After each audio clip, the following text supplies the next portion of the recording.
everyone, welcome back. I'm Aaron Medic Chamberlain, and joining me is the victorious Minitroupax. Now, Minitroupax, you and Upset have been bigged up as the big AD carry rookies coming into this split. How does it feel to beat him at the only the third week of the split? I mean, this is basically an whole habit, no? Like, we beat him when he was Sjokz on Giants, and right now we just beat him, like, really hardcore. You know, like, we even gave him Kalista, you know, I wanted that challenge, you know, Kalista is permaban. I'm like, give him Kalista, I don't care, they won't let me Kalista. They give him Kalista, like, he doesn't do anything, I just out-rotate him, I out-micro him. I actually really laughed a lot when he said that he has an edge over every rookie AD carry, that he has more knowledge, and this guy, I don't know. No, but it was really good. You seem to be pretty proud with your performance in this game. I mean, I'm always proud of me and my team. No, doesn't matter what. Excellent. So now that you've defeated Upset and Sjokz, what are your next objectives as an AD carry? I mean, so far, I already said it, but I want to be like the best AD carry, right? Like, you don't aim for mid-tier or bot tier, you aim for the top. So right now I feel like Reckless is the best, even though he's underperforming, even though Ansam is really performing super well, even against us. I think they are both the best AD carriers right now. I just want to be top 3 at least, coming into playoffs, like try my best in playoffs. Maybe, who knows, you know, win it, like G2 split, and then after summer split, we're going to take over. So do you think Vitality can challenge for the top spot this split? Definitely. How are you going to do that? Just look at our roster. Like, people thought we were underdogs. Once again, like, you know, we come from Challenger Series, smurfing hard, like, winning every single game. And people are like, these guys got lucky. They will choke on stage. We go on stage 3-0 war. We go promotion tournament, we win 3-1 against NiP when they were, like, in their best shape. They're like, Sjokz will beat them. We beat Sjokz and they still dubbed us, you know, like, but it's fine, just let them talk, let people talk, you go there. And, well, so far we've been doing really well. Yamato is an incredible coach. I think we are fitting really well with Kobbe, and I don't know, I just feel like we're gonna aim really high. You just keep winning, man. Congratulations again on the win today. We're gonna hand it back across towards the analyst desk. Sjokz, take it away. That was a great interview. That's probably my favorite interview of the split so far. This guy doesn't hold back. They're winning, they're bouncing back from that Misfits game, and he wants the world to know what he wants to do. And it seems like he had a lot to say, especially about that rivalry with Upset. He was definitely waiting for his chance to finally get an interview where he got to talk about his rivalry against Upset. And even better for him, it's when he's already winning, he's already beat him, he had a great performance. Like, everything right there aligned for Minitroupax, and it was a great interview. It was fantastic. I'm just going to rewatch it later because it was very entertaining. Not everything went his way, though. Player of the game went to his teammate Xerxe with 57% of the votes. This guy's just tallying them up as well. And I think this is also what he was talking about, Minitroupax. It's me and it's my team. And Maurice, they've definitely bounced back from last week. It's impressive for me. Like, I really expect them to have some nerves, and I think maybe in the early part of the game kind of saw that. But they just played the game. They were aggressive when they needed to be, and I don't know how... You're inspired. I'm actually really impressed. Yeah. I'm just really impressed. I agree. I love the fact that the way they get back in a game is not by sitting back and hoping the enemy team messes up at a Baron or something. It's by forcing some fights, in this case around mid lane, that surprised Sjokz. And then they suddenly start outplaying them that way. That's how you get back in a game. That's fantastic, and that's maybe something that other teams in the league can learn from. And unconnectedly, I'm moving on to the next match between G2 Esports and Splyce. Because G2, well, the reigning champions, they came into the split with 4 new players, hoping to defend their title for a 4th time in a row, 5th time actually. However, no team has won the EU LCS after going 1-3 to start off the split. A little quick stat, or a shock stat for you guys. So it's over, basically. I guess the segment is done. Go to game. Yeah, go to game. No, obviously, we want to have a bit of a discussion. I just want to ask you guys, how will G2 turn this around? Amazing. They have to find more things to do for the bot lane. I think the bot lane itself, they are inherently good players. That's why they were signed. But they are given no objective within the games. They're just existing. And I think not leading them somewhere is such a difficult thing to do. I also think they have to focus on Wunder and PerkZ as the 2 best performing members on the team. Early game-wise, they're winning the lanes. Like you see the CSD at 15 minutes is very positive for both the guys. They're involved in a lot of kills as well. Right now, because of what Maurice talked about with the bot lane, the focus needs to be on top side. And I want to see Jankos even in this meta here where you are playing a lot of tanks, I want to see him really get the synergy with PerkZ and Wunder needed to do some more to snowball the game from top side. All right, so it's not about what he does first to get them ahead. It's for you more about Jankos keeping that going into the late game. And I feel like that is something we've said about him in the past. So that might be a worrying sign. Maybe. I think it's going to take a bit of time for them to really figure out how they want to play these three guys together. Like, I was looking at this roster coming into the split saying, wow, if it's a very aggressive meta where you're playing carries in top and early game junglers, then this will pop off on the top side with Jankos and these two guys. But it is a very slow meta, which doesn't seem to be in their favor at the moment. So if PerkZ is doing fine and Wunder's doing fine alone without help and the bot lane's doing bad, then why doesn't Jankos go bot lane then? I personally don't think you have to play around the losing lane. No, you don't really have to. But what I think has to happen is that they have to find some kind of identity. And I think that's the issue. As you already said, like, the top side of the map is performing well. But you still have to, like, allow the bot lane to do something and understand, hey, we're not going to get help. We have to play towards top side. And doing that is fine by itself. All right. And then in the late game, how does it look there for G2? Are they able to turn those games around? I think that's probably the biggest weakness right now is, one, how they're playing late game team fights, but also how they're drafting for late game team fights. Like the Skarner draft, we've laughed a lot about that one, where they pick blind Skarner and then there's a Tahm Kench on the other side getting locked in, and they can't win late game team fights. These kind of things can't happen right now for G2 because they're not the old G2 where you had Sven and you said, listen, we got 40 minutes, Sven, you carry the game, it's fine. That's not happening anymore. This is not the same team. If they can't win early game hard enough to snowball the game, they have to get better at late game. I think that's fair. We are going very hard on them, but it is because the organization are the four-time champions, and they, I think, deserve to be criticized a bit when it isn't maybe going the way we thought with the players that they've gotten, right? Were you expecting them to be further along at this point? I thought they wouldn't come out swinging. I thought they would be more prepared. I don't see any preparation in their pick ban. I don't see any preparation in their play. I think they look really uncoordinated. I think it's almost an insult to the organization and to their past success. Oh, wow. Okay, harsh word from Amazing, but we'll see how they play in this game. They're up versus Splyce, and Splyce, they also have their faults, but in late game team fighting, at least they have been showing up, and they have been really good. So is this kind of what is going to make this game go in favor of Splyce? I think right now the best win condition for Splyce, it's been full-on late-game fights, protect Kobbe, set Kobbe up to succeed. Everyone else is just kind of frontline and right in front of him, standing there. And if they can do that again, I see them have a great chance of beating G2 in this game. These are late-game team fights. Obviously, the Pentacle comes in and they turn this game around because this was a tough game for them. The Unicorns of Love win. They get through a base race. Is that not the way you're supposed to win games, or is that superior late-game decision-making? I think it's a little bit of both. I think they are kind of smart late game, but I still do think that you cannot just rely on scraping out wins every time, because sometime the luck is going to swing in the other people's favor and it's going to go against you. I just think the synergy we see from Splyce in the late game is much better than what we see in the early game. They don't seem to have a plan in the early game for how to not fall behind, or at least how to get a big advantage. Xerxe is not the kind of jungler who just kind of snowballs two solo laners and get them ahead. So they rely a lot on going to late game, and they have shown coordination in team fights and in moves, like macro moves late, which is good. All right, so you did call out on G2 side a couple of individuals or specific lanes that should do better. Amazing. Is there anywhere where there needs to be improvement individually on Splyce? Basically, as a contrast to G2, their top lane and mid lane have been underperforming. Nisqy has shown no real lane powers. He has always been outfarmed. He has been outroamed. He has had no impact. And Odoamne has been left on his own. I think he's almost been abandoned. By Xerxe especially, I think their coordination is non-existent for now.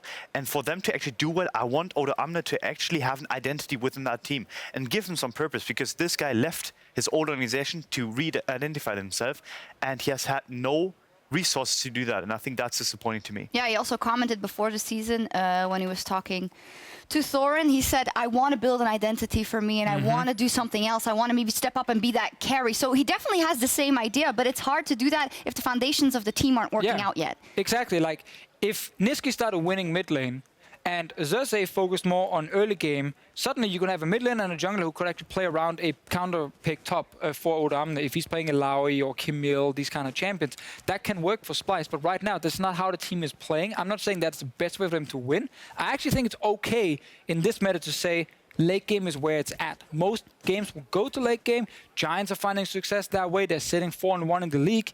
I think that's Splyce's best way to win this game as well. Well, we're just waiting for some mouse problems for Nisqy to get resolved that can allow us to delve a bit deeper into this. We see Peter Dunn there on stage with Splyce. Obviously, we had high hopes for him and the project Splyce as well. And I think the reason why we are also being quite harsh on the lineup is because individually they have some people that, you know, speak to us that say, okay, Odoamne has had so much success. He's always been very successful in that top lane. kaSing is back. What will he be able to do? But it's not gelling yet. When is it crunch time for these guys? Like, when is it going to be dramatic if they don't show improvement? Because for Schalke, just to go back to that example, you said, you know, this is a playoff team, it's fine, I can cut them some slack. So how do you feel about Splyce in that regard? Kind of looking halfway through the split is where typically I want to see a team who's had clear weaknesses show that they understand this is our problem and we're working on a fix. It might take a lot of time to do it, but we've in the past seen teams who they were really bad at, let's say, late game team fighting. And it never changed. The entire split, that was a problem, and we called that out. For Splyce and for G2, like, once we're halfway through this split, like, I want to see a much better late game from G2, and I want to see a much better early game from Splyce. And we're approaching that moment rapidly, and this is why this is also such a key matchup for these two teams. When you talk about habits and trying to change things, G2 traditionally is a team that took it slow early and then ramped up towards the late game and was really good in those late game team fights. So it might be extra difficult for some of the remaining members, for PerkZ then, to kind of work against what he's been training for the last 2 years or the way they like to play. Is that fair? I don't think we can give him that kind of liberty almost. I think he has been playing in so many metas that he knows how to play aggressive, like let's say MSI 2017, if I remember correctly, when he had the Lucian mid lane, whatever it is, and just dashed in 24/7. These kind of things are going to repeat itself, and he can play aggressive and can play these styles. It's just for them to actually find the identity, and given Wunder carry picks actually accelerates the game for you if you want that to happen. And that would be like a great way to solve a lot of issues. I mean, that's definitely one way to look at it. I personally don't mind that they're not trying to just play crazy snowball games all the time. Like PerkZ talked about getting the basics down. Yeah. Like, that's kind of the main purpose now for the lineup. And we do see some early games where they have really good rotations, and they clearly show they know what to do to get ahead in the game. But then we get to late game, it falls apart. And it falls apart. The enemy comes outscales them, or they make a mistake.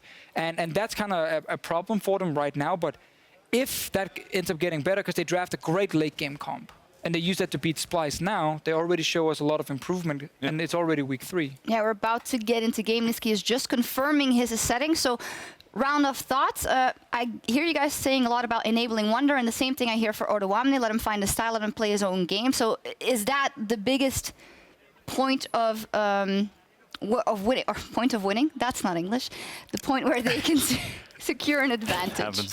Happens. I think so. I think it's also down to the mid lane matchup. I think both, like just the soul lanes. I think if Splyce improves their soul lane play enough, I think they should get away with a win.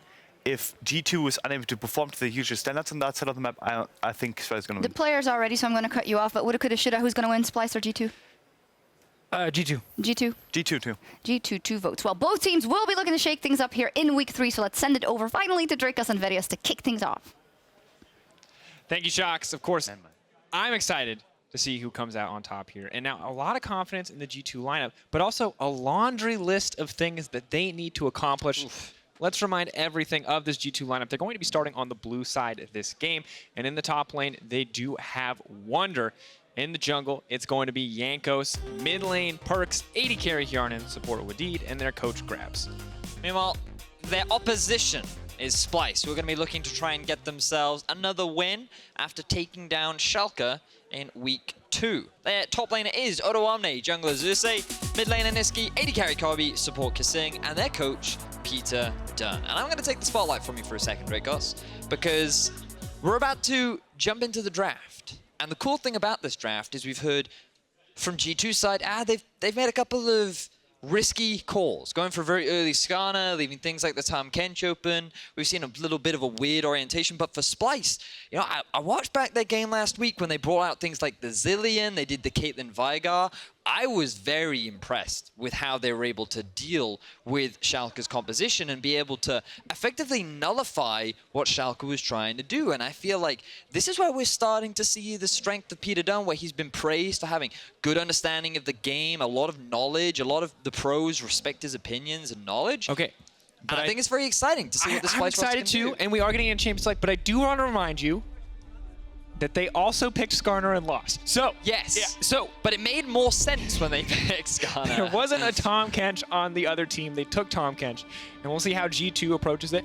Maybe Skarner will be a contested pick. We're going to find out, but for now, it's the traditional power picks banned away. Zach seeing a surprising rise in ban priority during this patch. Galio taken off the board as well, alongside the rise. So a lot of focus on the mid lane. And we've been given my favorite champ select music of the new season, building that tension. Both teams do want to secure a win on the board. G2 want to get out of that 8th place spot. You can see a very surprising 1-3 record, as we see mainly a lot of standard bans, but it feels like Sejuani is going to be left open, and this has been one of Jankos' go-to jungle picks. It's something he's shown a lot of comfort on. It's something that he's shown a lot of early priority on as well, and I feel like that if it's left available, G2 will look to grab it. And you heard it from Amazing on the desk. Wants to see more from Jankos. What can he do on this team? Can he find some of that early aggression we used to know him for? Will he retain a more supportive style? Well, they're going to make sure he can't be too supportive, as the Nunu is the final ban away. And the immediate Zoe lock-in coming in for PerkZ. Looks like they're choosing to prioritize this over the Azir. Many mid laners are now considering Zoe to be a much stronger pick into Azir than originally thought, and we've seen that multiple times from Jizuke. We did see PerkZ bring out the Azir last week up against Caps when G2 went up against Fnatic, and he also demonstrated a very solid performance, but has left some of the strong picks open, like the Kog'Maw, considered S tier by many of the pros as well. And given that Nunu has raised in priority on the ban side for Splyce, initially you'd think that would go away, but no, they've grabbed it for themselves, and now they could look to get themselves an early Tahm Kench, or maybe even an early jungler in the form of Sejuani for Xerxe. And is Vedius a prediction master? Yeah, all right, looks like that is going to be the case. Interesting to see Kog'Maw make it through and be picked up this early. Has been banned a lot in our previous games today. Now, is this where we see the Jax Drakos? We've heard some rumblings about it. We have seen the Zac banned away. You're looking at some of the other junglers. Of course, it is the Jarvan. Yeah, but Vedius, we're talking about like the weird picks and the oddball picks and the questionable choices, and maybe G2 is just thinking, we need to calm down. Very much agrees. Let's keep it standard, let's keep it clean. So it is just going to be the Jarvan coming in the end. And if they want to keep that safe standard route, they could go for the Gnar here, lock Wunder in a safe top laner, but perhaps they want to buy a little bit more time. They're going to wait to see if they can give Wunder a little bit more of a favorable matchup. And additionally, get an AD carry before the second ban phase, stop any more from being banned away, as Splyce already have their premier pick. So both teams matching each other in terms of what they've chosen on early options. Now remember, Splyce have the first pick here, so they could look to pinch a roll and then secure it for themselves very early on. So Tahm Kench is a good example. You could ban away the Braum, and you could ban away perhaps something like the Janna, or trying to think of other supports that we've also seen. I mean, it's a struggle because there are two. It's Braum, Tahm Kench, and other stuff. And I was going to say Alistair, but then even then, Tahm Kench actually does pretty well into Alistair. So you take Braum off the boards. Lulu actually being banned away from G2. Interesting. Perhaps they're expecting a range support, given that we did see a zillion from kaSing last week. Splyce aren't afraid to play ranged champions and look for a little bit more lane dominance. And of course, on this patch, it is easier after the nerf to Relic Shield on ranged champions. Kobbe, he is going to be playing that Kog'Maw. Looking forward to seeing how he does, because I do believe he is one of the most consistent performers on this Splyce roster. Being put in a position to carry along with Nisqy means a lot of the emphasis is going to be on securing a solid bot lane duo.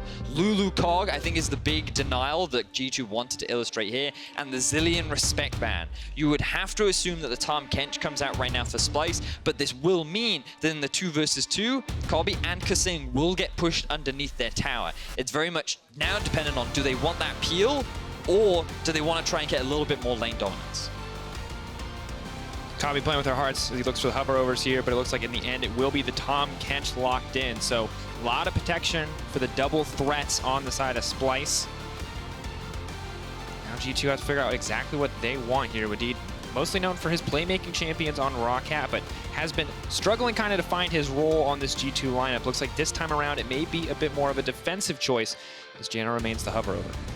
I think Janna would be a fine pick into the Tahm Kench. It would still give you good pushing power. It synergizes nicely with Tristana, and considering how strong Kog'Maw is in the mid to late game, having that additional bit of AD from the Janna shield and the ability to disengage against the Sejuani, I believe has a lot of value. So I quite like the pickup from G2.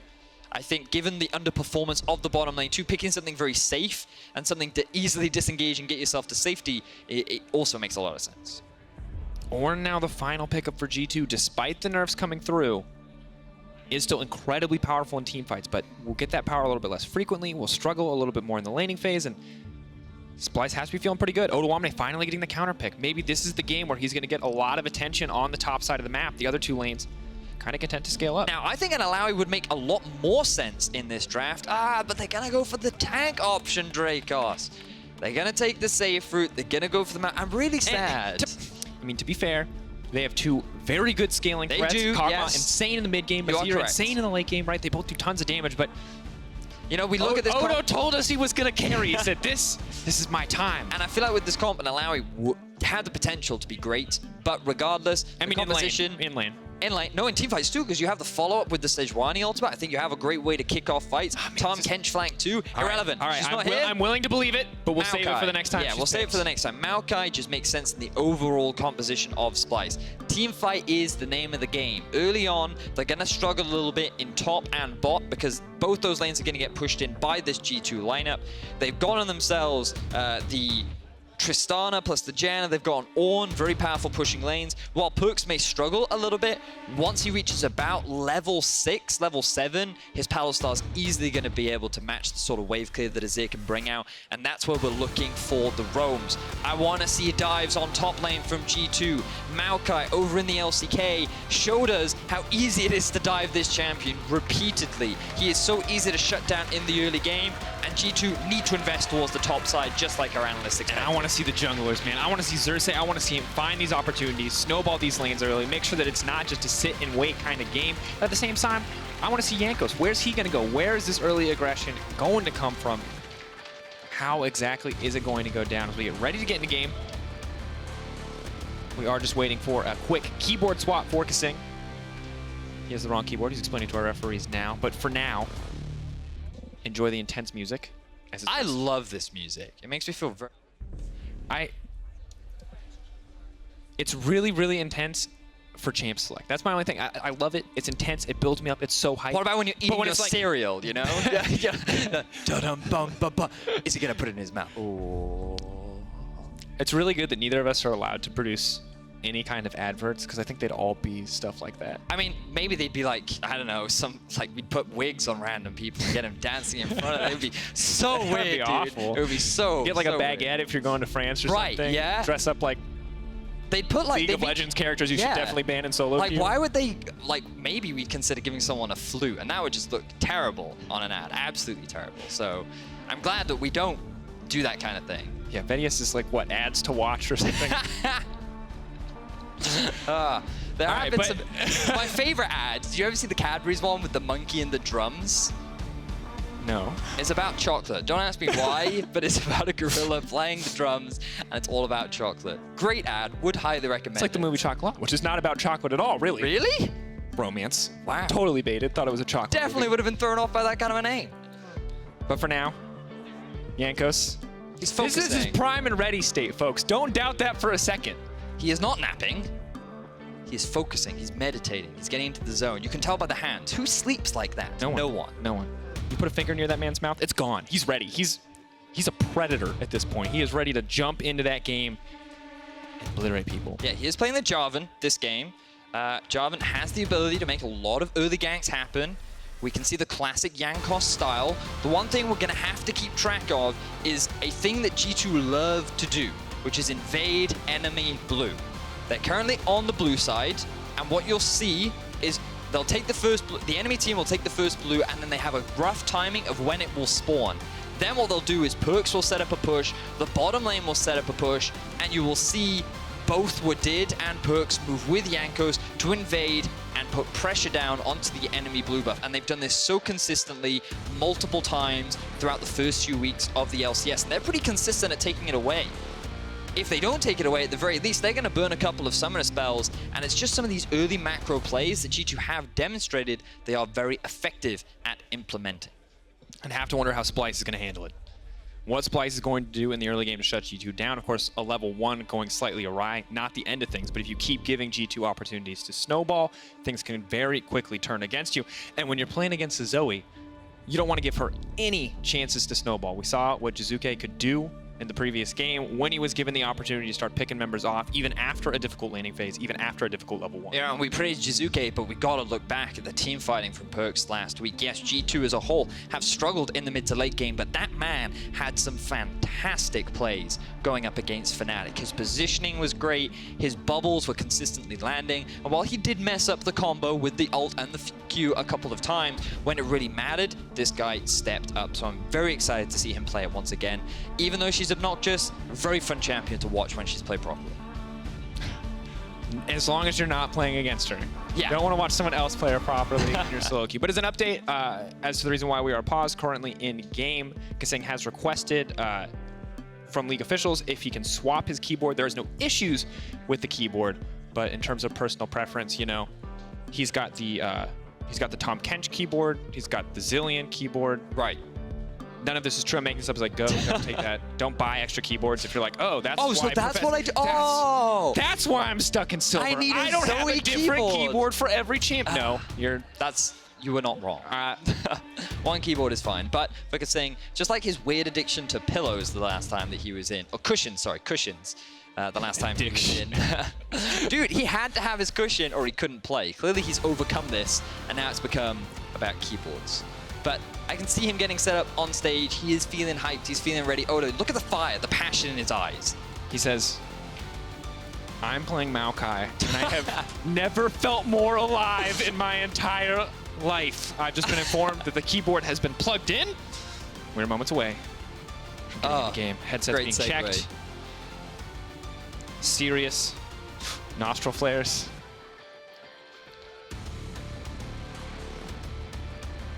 We're just letting the tension mount.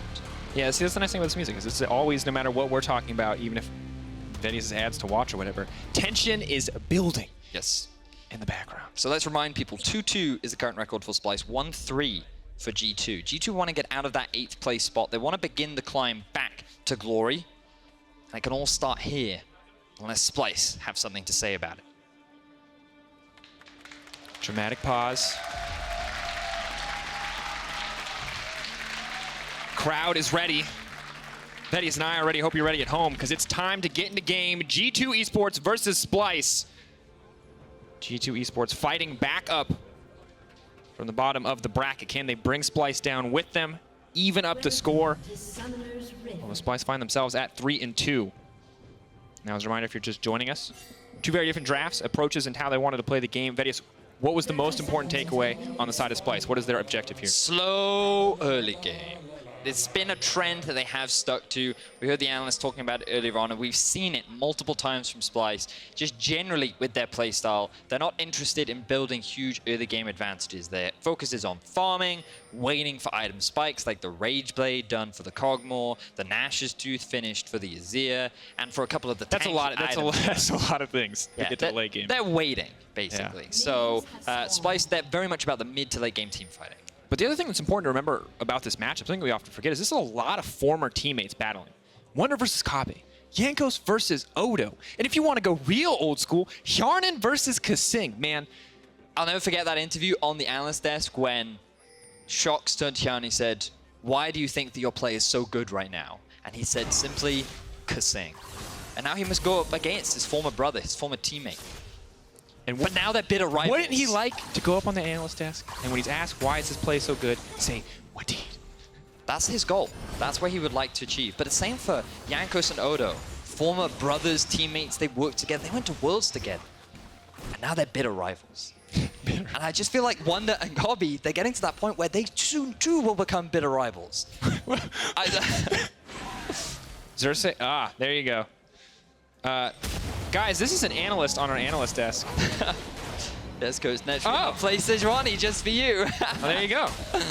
He didn't really have a choice because Zach was good bad. He's not a caster. We call that caster bias. You're not supposed to teach teach one specific team. But now, Sejuani has been picked up. No Zac to be found. Of course, banned away. So still respect over to Xerxe. And now we get to find out how effective his Sejuani is. Yeah, but unfortunately, a lot of the early game will just be spent farming. But for G2, their goal is to be a little bit more aggressive in the early game. They have the Zoe, who is going to struggle in the very early levels up against Nisqy, or rather the Azir. In the bottom lane, though, G2 should have push with the Tristana and the Janna, and that's going to give a little bit of opportunity for Jankos to look for a bit of an invade. Now, Nisqy did have this ward in the river, so he will know that Jankos is trying to set up PerkZ for success in the early game, and will be able to slide away from any danger. And PerkZ got a teleport from a minion, so he's going to go back and buy an item and return to lane. Do you know, my common reaction when I see that is, no! Why? I miss when Gunblade was in the game and you would consider Alt-F pouring out of the game every time she picked one up. So, first time I played it. Not important. Now getting a lot of damage down, so he's going to have to flash, but he knows he can't get out of this. Jankos doesn't commit. Great use of the dash. Aggressive turn. Keeps him alive there in the exchange. He is going to lose his Raptors, though, which is a little unfortunate for Xerxe. Jankos utilizing the fact that Nisqy was pushed underneath this tower, and he does have more early game damage than the Sejuani does. Now he's making his way up top, and he's just taking away all the camps. Lovely early aggression from Jankos, and this is just the power of pushing lanes. We talked about how Odo was going to get pushed under his tower, kaSing was going to get pushed under his tower, now PerkZ takes a lot of damage. Still playing frontline, though. He sees that the soldiers are gone. Just going to poke Nisqy right back. That looks so grim at first, but big show of confidence from PerkZ to push forward into that trade. Now, the reason why PerkZ was able to do that was because he knew he had the minion wave advantage. There were more minions pushing for him than there were for Nisqy, and because Nisqy had used his Q, by walking forward, Nisqy actually now had no way to get his soldiers back to him. So PerkZ, just with a really smart understanding of the matchup, taking so much damage, but still playing without a fear in the world. Uses the cleanse that he picked up almost immediately, looking for a little bit of extra damage on the Spell Thief proc. Interestingly enough, Vedius, we are starting to see a bit of a shift in terms of the runes that people have opted for. No free boots coming in for Hjärnan. Instead, both Hjärnan and PerkZ opting for the minion dematerializer. Yeah, there was a really good article that was written, I believe it was written by Sjokz, where he talks a little bit about how valuable the minion dematerializer is in pro play, largely just because of the pressure that you gain. It gives you additional wave clear because you do bonus damage to minions of that type, depending on which ones you dematerialize, but also just in the laning phase, it gives you that extra bit of pressure. So that's why champions like the Zoe make sense, but it's interesting that you would go for it on a Tristana, given the amount of natural wave clear that you have with things like your explosive shot and your passive. Maybe just trying to sustain the push on the bottom side. Jankos, though, gonna have to run, pull back. Luckily, PerkZ has pressure in the mid lane, so Nisqy not in a position to punish. So you can see the full rune choice is now coming in. Summoner Spellbook for both members of the Splyce bottom lane. Get ready for some TPs as we move later. Everything else looking pretty standard. Yeah, for those that may have only just joined us, you may be surprised to see the Spellbook on top of a Kog'Maw. This has recently come into fruition just because of how valuable the Keystone is, and with kind of the nerf to the overheal build, as it were, where you go for the maximum sustain. Instead, what you can do is, oh no, I've been chunked out of lane, I've taken a lot of damage. That's okay, I can just TP back to lane. Or you could be like Vitality and take creative routes and use those teleports to force plays around the map and create kind of early tower advantage or objective advantages through that use of the global summoner spell. That's what PerkZ is doing, although for now, if TP back to lane does use the River Ward to do so. Doesn't want to set himself up to get poked out immediately upon entering lane by Nisqy. Teleport would telegraph his arrival.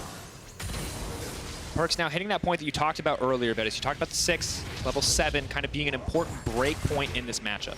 Yeah, and as a result, you can just see how much wave clear PerkZ now has. Gone back to pick himself up double Doran's Ring for just that raw ability power, and also going for very early Ionian Boots of Lucidity to give him a bit of extra spam ability on top of his Q. Very low mana ability, generally on a pretty low cooldown as well, but also notice how PerkZ is positioning, always off to the side, giving him better angles to land his Paddle Star and his Sleepy Trouble Bubble. Got it. He didn't backwards it this time. Good job. So I love the way in which PerkZ is playing, but now we want to see where he can roam. He's going to go base a little earlier. I don't know if he's picked himself up another teleport, but I think he's just going to have to walk back to lane. Oh, never mind. No, he picked up a TP. Yeah, yes, he did. Dude, 2 TPs in a single laning phase? Nisqy is frustrated, but to be fair, his plan was always to scale, although this is especially oppressive and difficult, as it's almost impossible. Really? GLP? Yep. This man, one is playing very well, but two, oh, I just get turned. Not feeling so good about those double TPs now.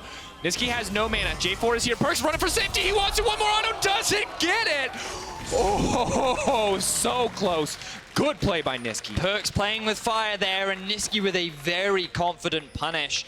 Love the fact that they were finally able to shut that Zoe down. Just so unfortunate that Nisqy couldn't secure himself the kill. A clutch stopwatch coming out from the Zoe allows PerkZ to get away with his life.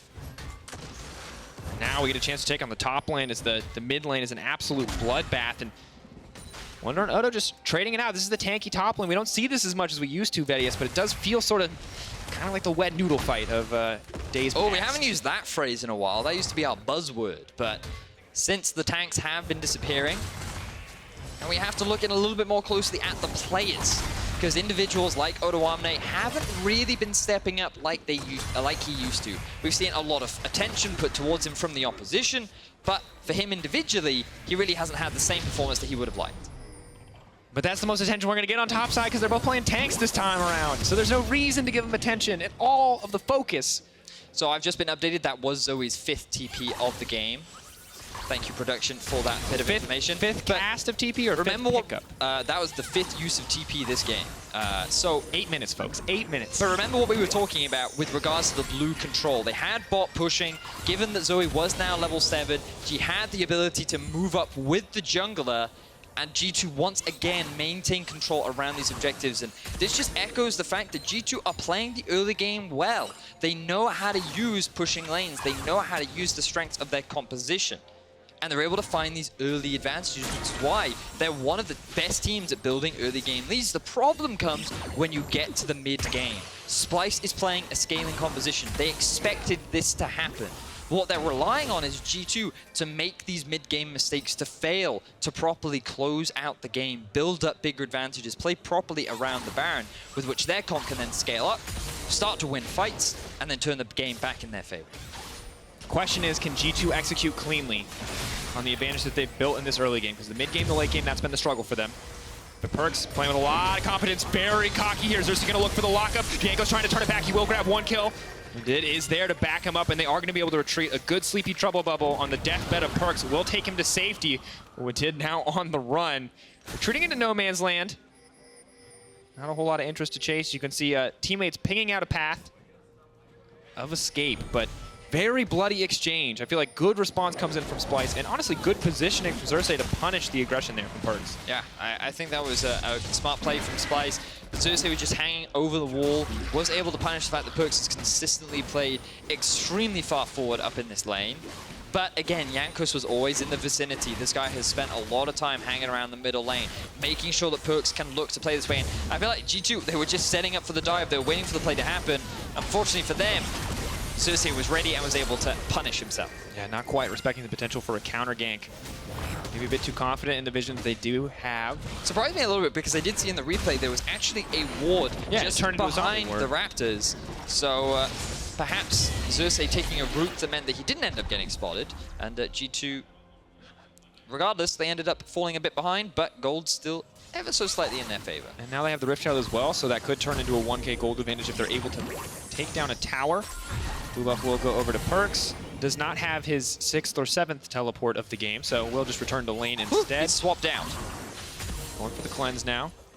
And oof. You know, no matter how many times I see someone get hit with a paddle star, it still physically hurts me. Okay, so they actually had full vision of Xerxe. Thank you very much, observers and production, for giving us that information. The fact that it seems like the G2 were then prepared to try and set up a counter gank, but ended up falling short. So a little confusing decision-making there from G2. Regardless, moving on. Let's move aside from It is a mistake, and we have to keep our eyes out if they're going to keep pushing for, I would say, safely over-aggressive plays. But for now, things are still going in their favor, and we are approaching that mid-game point ever so quickly, where G2 really need to keep their coordination together. They're grouped up as 4 on the bottom side, 3 members strong on the side of Splyce. See Sejuani there, though, and they're just going to back off. Not interested in taking the fight. Mid lane, though, continues to be a big problem. Luckily, Shifting Sands takes Nisqy to safety, and they see now that he's pushed back, this is going to be an easy siege. It is signing your own death warrant to approach the tower with a Zoe waiting under it. So first tower blood goes down in favor of G2, utilizing the early power of their composition to build up a pretty significant lead. Bot tower is going to follow shortly after. Things looking very bright for G2, but again, Drakos, we've already talked about this. G2 have done this before. G2 have been able to get these early leads, but it's all about transitioning into an effective mid-game team. And now, as they've taken 2 towers to 0, as they built themselves a 2K gold lead, Vedius, what's the next step here? Do they just keep swapping? Do they keep looking for more objectives? Top lane is definitely the next big focus of them. It's a little unfortunate that they had to use the Rift Tower on the middle lane because you would have liked to have used that on a tier 2, but things start to become really hard when you take all of the outer towers down this quickly because you can't really play for tier 2 towers unless you get a very strong kill and the enemy isn't in a good position to defend. Your focus needs to be on controlling enemy jungle, stealing away as many camps as you can, starting to put Xerxe behind, and just focusing on building bigger and bigger gold leads, maybe even going for a dive. Yeah, Jankos versus the entire team of G2 that is here. Janna on the way as well. They could be in trouble. Odoamne doing his best to survive. kaSing coming in with the TP to save the day. Wunder not going to ult back. PerkZ now retreating to safety. Good defensive play comes in from Splyce, not looking to let G2 snowball this gold lead any further. Party in the top lane. Forget the bot lane party. It's old news. Bottom lane takes teleport. They TP up to help Odoamne out. Wunder is forced to use flash, but in terms of a summoner spell trade, this is definitely an advantage gain for G2. Kobbe and kaSing suffering there as well as they took a lot of damage under the tower. Could be difficult for them to stay up in this lane. No sustain realistically available for Kobbe at this point. Melcy opted to take it in the Legend tree, or the Legend bloodline. And remember, we talked about Kobbe being the most consistent player on this Splyce roster so far. Look at the CS differential between the two carries. Kobbe, even though he was permanently pushed underneath his tower, and he even lost his tower very early on, he's actually 25 farm ahead of his lane opposition. That just goes to show how effective this individual has been performing throughout the Spring Split so far. Have to see if it will be enough. If the Kog'Maw can't carry this team through, the rest of the map is still struggling. Nisqy not going to opt to support. The top laners are still being left alone, although now they occupy the bottom lane. Bot lane matchup now moved to the top side. Kobbe with the Gwynsu's, now that it's stacked up, now that he's able to maintain that, Ornn has to play a little bit more back. Of course, have to respect the Tahm Kench. Kind of the potential for him to lock you up if you do get too close. Again, the blue buff has been respawned. G2 a little bit slow on this one. Usually they do have a lot more control, but here are some of the stats to back it up. Plus 1.1k gold difference at 15 is the average for G2. They know how to get these early game leads. In this game, they're sitting at about 1.9k, 1.8k. It's just about the transition, Drakos, and that. Yeah, and it's as a 1-3 team, when you were first in gold leads at that point in the game, that has to be frustrating because you know so that you're getting the leads in the early game. You're just not transitioning them later. But Jankos may not be super active in terms of plays onto champions, but he has been very good about taking down these objectives consistently, grabbing the first dragon of the game, getting the Cloud Drake for free as he sees the opportunity. But the Cloud Drake is down. Splyce now know that it is down, and they could look for an opportunity topside. Now, Kobbe and kaSing actually have a bit more pushing power. Hjärnan is a little afraid of this Rage Blade that has been completed for Kog'Maw. Very big item spike. Gnash's Tooth on Nisqy as well. Oh, PerkZ uses the cleanse to try to get out. Drowsy will mean that that is a sleepy boar. PerkZ will make it to safety. Can still be there with the Battle Star to clear the wave. Good attempt. Does force out the Summoner Spell from PerkZ. Jankos moving up through the middle lane, but Splyce recognized that there is no ultimate available on the Xerxe. So, Kobbe and kaSing can still feel confident about pushing in that top lane. Things right now, though, going fine for Splyce. Remember, we said things get a little bit harder now for G2. They want to take that final outer tower and then gain control over the enemy jungle. But Splyce playing with a little bit more confidence now than they did before. We're seeing Nisqy dive in to try and go for these little more aggressive trades. We see Xerxe throwing out his ulti to try and catch targets out of position. Both Kobbe and kaSing now the ones actually pushing in this 2 versus 2, and they've extended the CS advantage rather, even further. Splyce, I feel like that they're starting to gain a little bit more confidence as the game progresses. We have to remember the pressure is on G2. course, Tristana is a scaling threat that you have to keep in mind, but with 3 tanks and 2 massive damage threats, you have to assume that it's going to be a little bit easier for Splyce to get what they want in those team fights, and significantly harder for G2 to find a way into the back line to shut down Kobbe or Nisqy. Tahm Kench ultimate comes out to stop Hjärnan from taking the tower. We'll get some decent damage down. Has to rocket jump out to safety as they pull back. Splyce continued to deny G2 the last outer tower. kaSing and Kobbe always on the way. They have swapped their TPs back. Exhaust and heal ready to go if they're needed in a fight. I like that swap back from Splyce. They recognize, you know what? Where else are we really going to use our TPs to this early on in the game? Oh, Nisqy is going to get pushed back. Nice timing on the portal jump. Sees it coming. PerkZ trying to sidestep, looking for the fancy forward. Can he get it out? Jankos stopping them from pursuing any further, but just going to save his mid laner in the end. Well played on the side of G2. Nice save there from Jankos. Able to use his ultimate to prevent the follow-up from Xerxe. Oh, here comes Wunder. Not going to connect, though. Doesn't get the knockup. Looks for a little bit of a slow. Bellows Breath connects, but he's going to have to walk away empty-handed. Not too happy with that one. Nisqy wants to avoid being fried chicken this time around. Is able to dash out. Forced to use the flash, though, after he tried to make the play onto PerkZ. Summon a spell, traded for summon a spell. But I love this playstyle from Nisqy. Gets himself now a CS advantage. We have criticized his individual performance, the fact that he has been losing during the laning phase. And while, yes, he was getting bullied a lot by PerkZ in the early phases of the lane, he's been able to turn it around. He's now the one putting the pressure back on PerkZ. He's now the one with the CS advantage. And we're going to be watching how he contributes to these fights, because 2 main damage dealers on Nisqy and Kobbe, a lot of focus and expectation is going to be put on him to perform. And what we've seen in the past when Zoe has been successful, it's been kind of poking in and out, looking to dismantle, looking to find those picks on the edges of fights. And right now, PerkZ is kind of just locked into this mid lane, stuck in this tug-of-war of pushing back and forth with this Azir. He's not getting a lot of freedom to get out of the lane, although he may find that now. G2 looking for the same top lane play they tried to find earlier. Splyce are ready for it, though, so it will be an all-out battle if they try to get this one started. kaSing, no exhaust, as he did use the TP to come back to lane. Splyce have to be ready to fight for this if they want to go, but they're just going to give it up. Okay, they've stalled out long enough on this tower. They feel comfortable giving up the objective. So G2 happy with that. 3 towers to 0 right now. Have the Cloud Drake as well. Maokai does have the teleport. Could be looking for a flank. kaSing now moving in. Xerxe with the ult to flash forward. It's going to hit Hjärnan. The immediate opt out with the Mikhail's Crucible. Good play coming in from Wadid, but it looks like he may have to sacrifice himself. Monsoon, as he tries to peel back, looks to try to land the tornado. Will not connect. That is one dead Janna. Buys a bit of time, finds the freeze frame, but not the save, as Splyce will grab a kill right back in return. Now it's Splyce trying to be proactive. G2, they overstayed their welcome in the top lane. This means that the support will end up losing his life. And Wadid, he failed to flash at just the wrong time. He wanted to try and get over Odoamne's ultimate. If he had, maybe he could have escaped, but unfortunately for him, it wasn't quite right. So G2, they're sticking around longer than they need to. They got the tower, they got what they wanted, and instead they continue to push. Hjärnan and Wadid sticking around longer than intended. Jankos sticks around to try and help them, but here we see the failed flash from Wadid.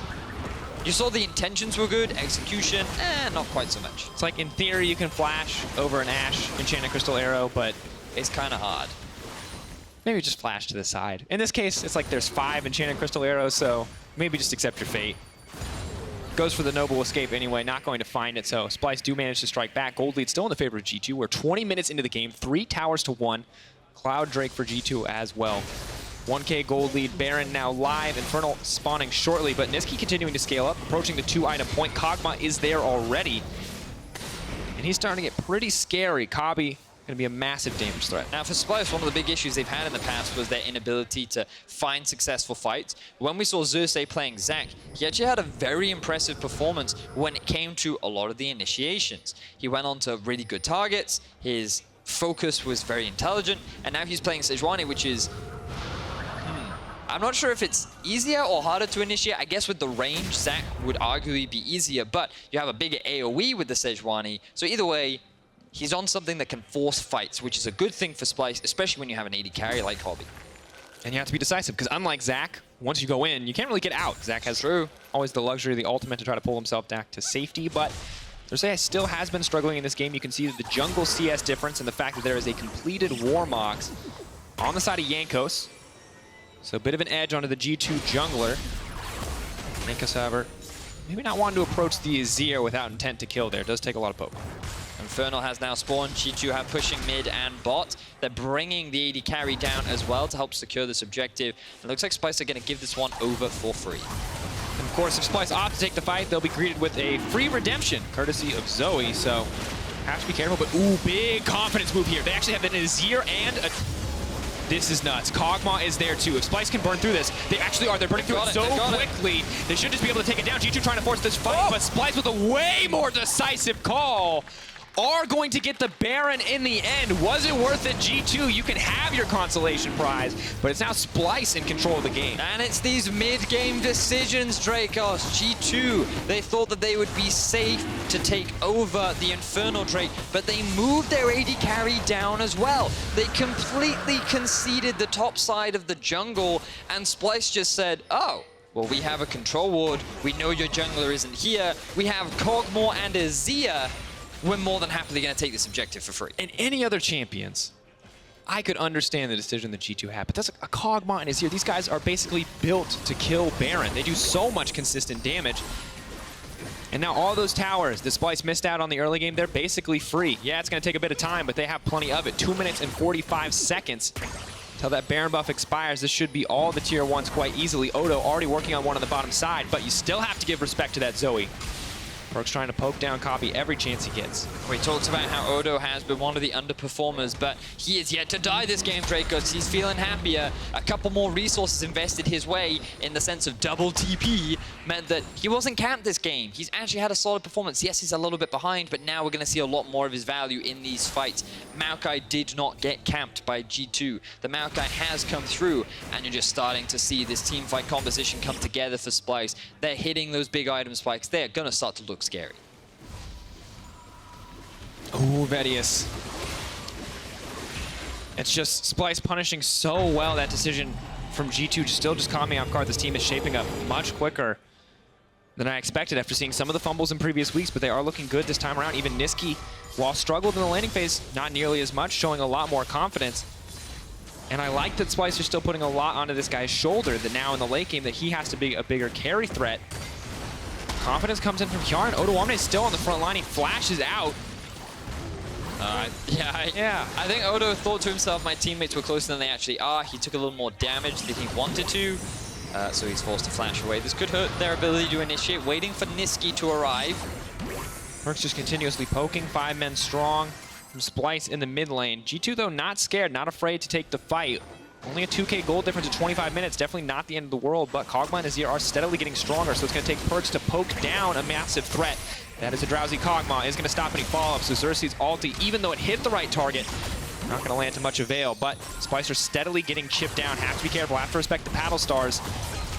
Oh, Jankos now moving in. It's just going to move right back out. kaSing, this is a trade of flashes. Nobody actually wants to commit to this fight. Jankos. Love this back and forth from G2, though. They're really being patient with how they play this. They're not allowing Splyce to get too close to the turret. PerkZ sitting in the fog of war, throwing this poke out. The risk of landing asleep is so big for Splyce that they just have to constantly show their respect.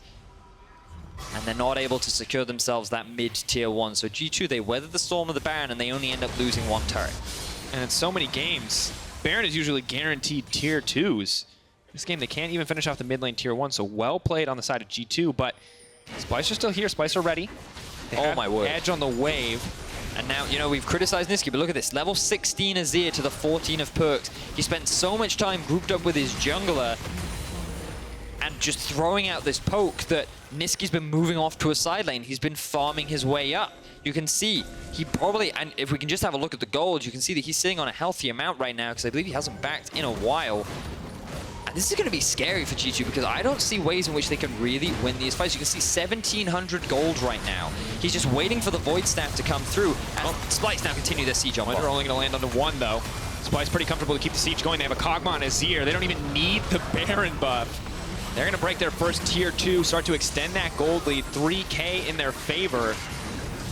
kaSing and Kobbe now moving back into the mid lane to stop the wave from pushing. We've got Hjärnan doing his best Reckless impression off there on the side lane, looking to break that tower while the rest of his team holds.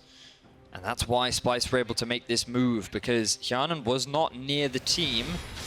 G2 did not feel confident enough to go for a fight. One of their big damage dealers was unavailable. resulting in a free tower going over to Splyce. 4-3 now in their favor, securing a very healthy gold lead. And really, G2 are just relying on PerkZ to find picks at this point. Because in the 4-5v5, you'd have to give the advantage over to this Azir and Kog'Maw duo. They just do so much damage at this point in the game. They are so terrifyingly strong. And things are just going to be really difficult for G2, especially like, how do you force an initiation onto those two carries with the Tahm Kench in the game? And this is the nightmare. This is what we talked about. G2, the weakness, late game or mid game, shot calling and decision making. Splyce, the strength, team fighting. And late game decision making. Exactly, they're exactly where they want to be. Splyce are in their wheelhouse. So if G2 are going to overcome this, it's going to take so much coordination that we just haven't seen from this roster yet. Well, now the pressure's on. The game is not over yet. The gold still heavily in favor of Splyce, and the scaling will continue. But if Splyce never find that fight, then G2 still have an opportunity. Baron going to be spawning in about 1 minute 20 seconds. The worst case scenario for G2 is to give this Baron over for free. If they can secure it for themselves, they can be the ones to set up the siege, and they can then start to put the pressure back onto Splyce. And of course, despite not having a zero, uh-oh, that's a bad decision coming in. kaSing, caught in the middle. He's going to finally make it out in the end, but this could be a massive game changer. Now keeping the fight started. Hjärnan is off to the side. Mikhail's Crucible comes in, but it's a little bit late. Call of the Forge God comes out. G2 calls for A, baby, but they're not going to find the follow-up. And we'll back off in the end. Just an exchange of cooldowns once again, but G2 still come out on top. But that was a very weird play from kaSing and Kobbe. They tried to go for a flank onto PerkZ, thinking that they could get a punish down onto him, but he is running the cleanse. He still had his flash up. PerkZ, with the Sleepy Trouble Bubble, was always going to land that sleep. And the rest of Splyce, the best that they could really do was help defend on the disengage. They weren't in a position to properly fight. And it forced a lot of summoner spells out from Splyce. Nisqy has nothing available. The TP is gone from Odoamne. Heal now used for Kobbe as well. And this is looking a little brighter for G2 now. If they want to force another fight, killing Nisqy becomes that bit easier. Not having flash or cleanse is a pretty big deal. I feel like as you move later into the game, it's much harder for them to fight, but it's on G2 to find another opportunity like the one they just saw, because ultimately that was Kobbe and kaSing overstepping. That was not G2 dictating the pace. Although maybe they can play with a little bit more confidence now that they were able to find that, now that a few summoner spells are down. For now, they continue to push up in the mid lane. PerkZ getting frisky, but Nisqy not nearly as scared as he once was. Happy to just sidestep and throw that soldier forward. Now both teams gather in the middle lane. Bot and top pushing in favor of G2. There's a good map setup for them. Also Xerxe off to the side, but flank Odoamne comes in for the flank. Wunder looking for the setup. Not going to connect. Has to flash out.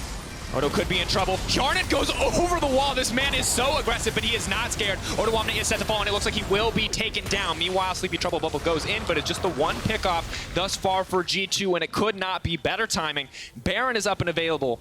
It could be a big risk, but they have the chance to go for it. This is the best kind of pick that G2 could hope for. PerkZ, again, landing consistent damage, finding these Sleepy Trouble Bubbles to keep his team alive, and making it difficult for Splyce to really find that successful engage. We talked about how Xerxe should feel a little confident, or more confident, playing the Sejuani compared to the Zac, but right now he's yet to find a successful team fight as the Baron kicks off for G2. 20 seconds left for Odoamne. No TP up and available, so it's just the 4 members of Splyce standing strong, looking for an opportunity. It all comes down to the steal. I feel like G2 don't need to gamble this. It would be a big mistake and risk from them. Pulling back. Looks like waiting for the cooldown. Jankos is going to get it in the end. Nice flash forward from Wadid, it looked like. Using the Monsoon to make sure that no one else could enter the pit. Will ensure the secure there in the end. G2 now have an opportunity. Ball is back in their court. Now, it was also good coordination with PerkZ and his damage. So Odo comes in for the flank, hoping that the rest of his team can follow up. Wunder alone zones 4 members of Splyce with his ulti. That means that too much damage is taken. Hjärnan very aggressively jumps in over the wall. He is confident that his team will follow up. They do. They get a kill onto Odo, and now G2 think, hey, we have the numbers advantage. We have a Zoe, and if we play our cards right, we can burst this Baron down without Splyce having an answer. PerkZ, you can see now, with the Baron buff and his team behind him, much more confident to poke out. Doesn't necessarily have the sustained damage of the Azir. There's a lot more burst. And now they play the old Protect the Cannon minion game. Or the chase down Odo as he has been caught out. Sleep does no flash. They're not quite sure if they want to commit. kaSing puts the tree in his mouth, vegetarian. He's going to back away. Tier 2 drops G2 just on the retreat, happy to get the small advantage there. Still 2 minutes left on the Baron buff. PerkZ does opt for the back in the end. I'm a little disappointed in Splyce. I feel like that they were in a really good spot to just force a lot of fights, and I feel like they were too afraid to take a couple risks. They showed a little too much respect to PerkZ and Hjärnan, and I feel like they didn't weigh up how much stronger their comp and their champions were at that point in the game. Like, Kobbe was in a position where he had a full item over Hjärnan, and he's playing a Kog'Maw. We just needed that one Sejuani ult, and he would have just ripped through that front line. Even if Wunder comes through, I feel like Splyce should have been able to win those fights, but they waited a little too long. They couldn't deal with the poke from PerkZ, and then he turned it around, and he found those picks that have gotten G2 a little bit more of an opportunity back into this game. And it's rough, because you wanted the more aggressive plays, but we saw kaSing and Kobbe maybe too aggressive. Oh yeah, that's true. Leaping into unknown territory, thought they had the flank. Turns out they were leaping into the entire G2 lineup. And Odo, one of the members we had kind of a big question around, hasn't found the best opportunities, has been getting caught out, and it's not really something that Splyce can afford. Luckily, he's very tanky. It's hard to kill him, but when they did, you saw G2 quick take of the Baron, no hesitation. Now they're in a difficult spot. We have to see if Splyce can keep the communication together through some of these kind of frustrating misplays. G2 feeling much happier now that they have the Baron, though. Going to be a minute left, and their eyes are set on this bottom tier 2. They're maintaining control over Splyce's jungle. They're setting up towards the bot side because they know the Elder Drake is spawning relatively soon. And with 3 Drakes under their belt, picking that objective up will give G2 a nice team fighting boon. Happy to have the Infernal single Infernal. Well up to scaling as well for Hjärnan.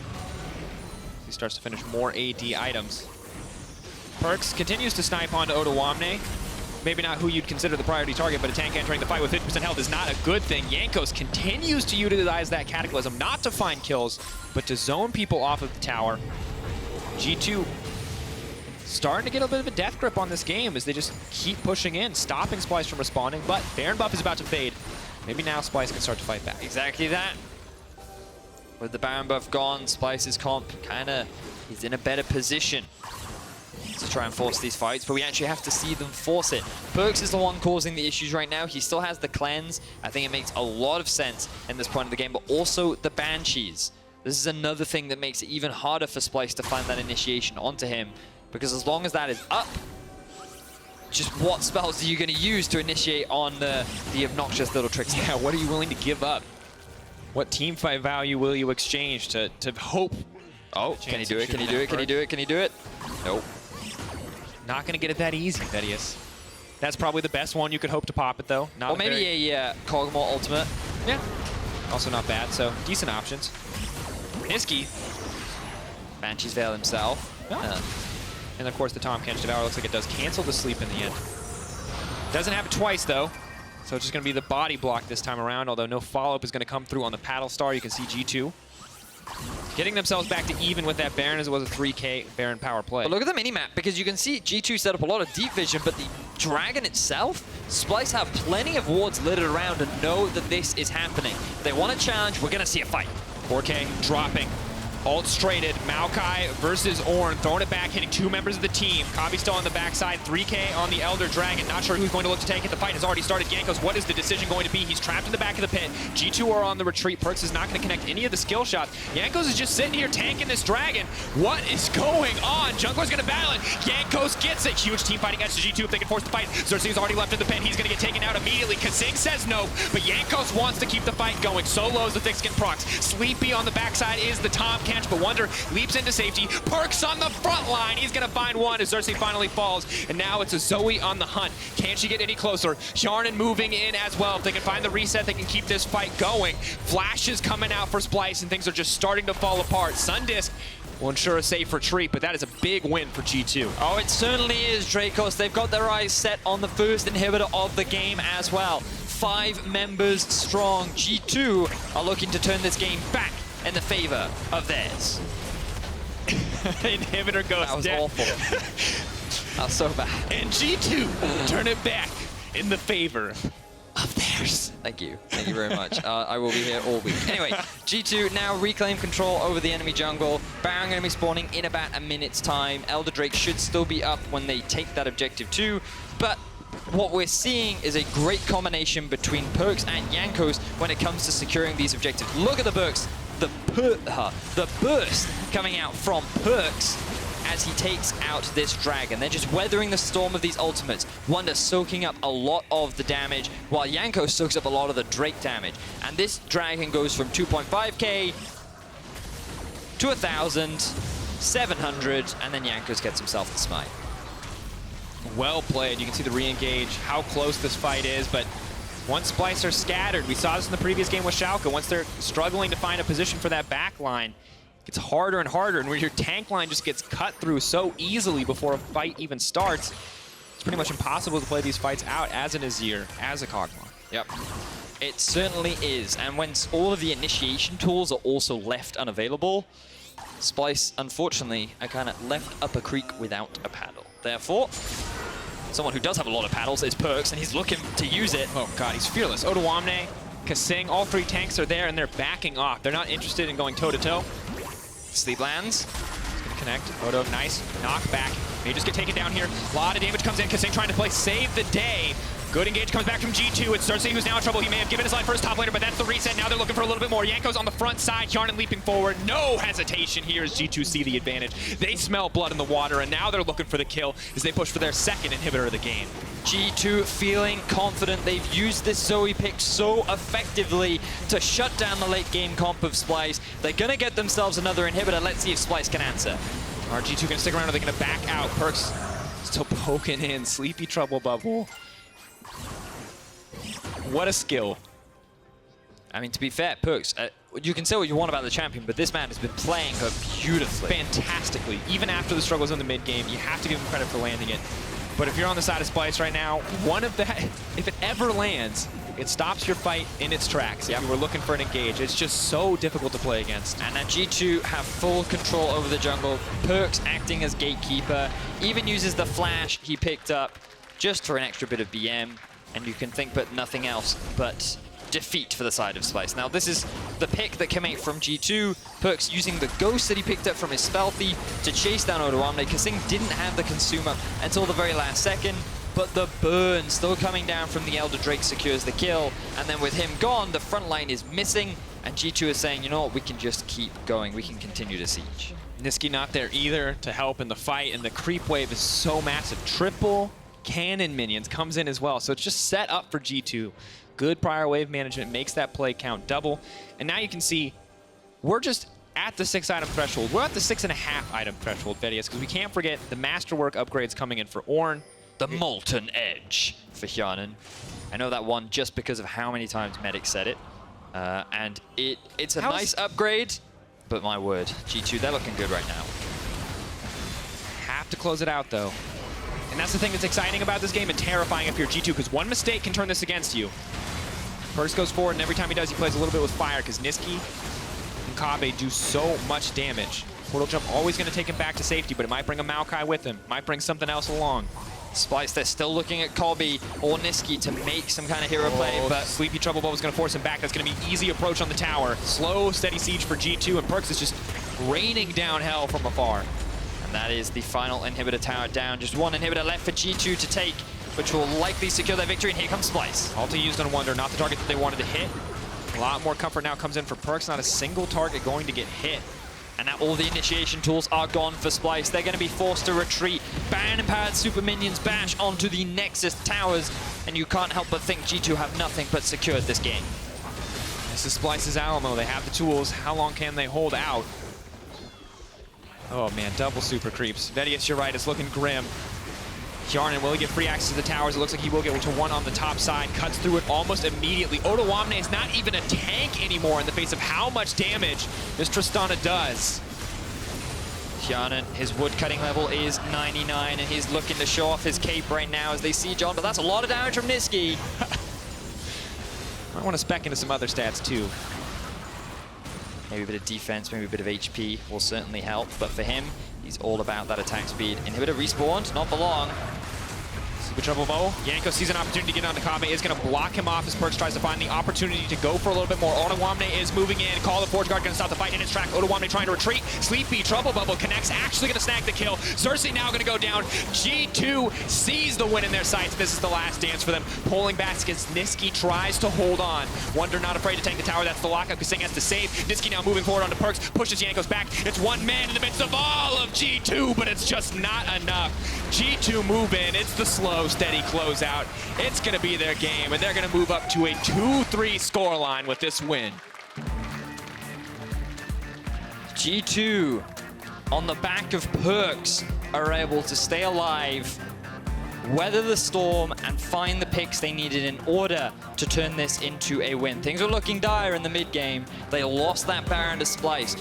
Really good shot calling and a very effective punish from the side of Splyce. But in the end, they could not find the fights. They couldn't initiate onto the Zoe.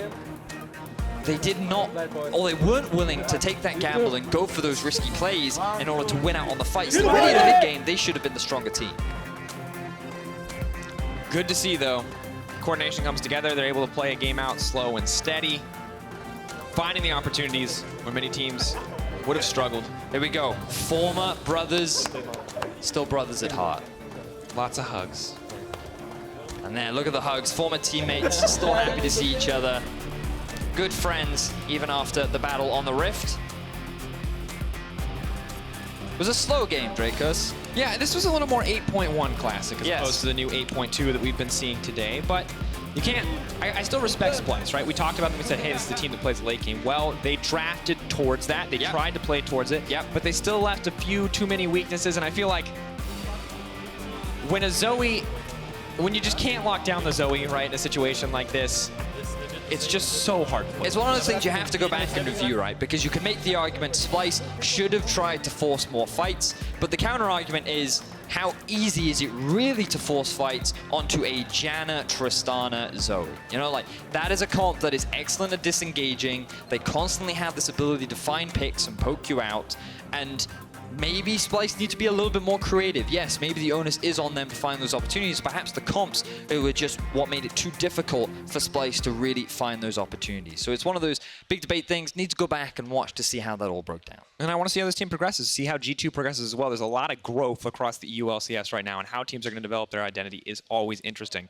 Well, when we come back, Wadid tells us more about the team's performance against Splyce, and after the crushing defeat in the semifinals last summer, Fnatic get their chance for revenge on Misfits Gaming as they clash on the Rift in our final game of the day. Gonna be a good one. This is his prime and ready state, folks. Don't doubt that for a second. He is not napping. He is focusing. He's meditating. The PerkZ playing with a lot of confidence, very cocky here. Xerxe gonna look for the lockup. Jankos trying to turn it back. He will grab one kill. Odo could be in trouble. Hjärnan goes over the wall. This man is so aggressive, but he is not scared. Odoamne is set to fall, and it looks like he will be taken down. Nisqy now moving forward onto PerkZ, pushes Jankos back. It's one man in the midst of all of G2, but it's just not enough. G2 move in. It's the slow, steady closeout.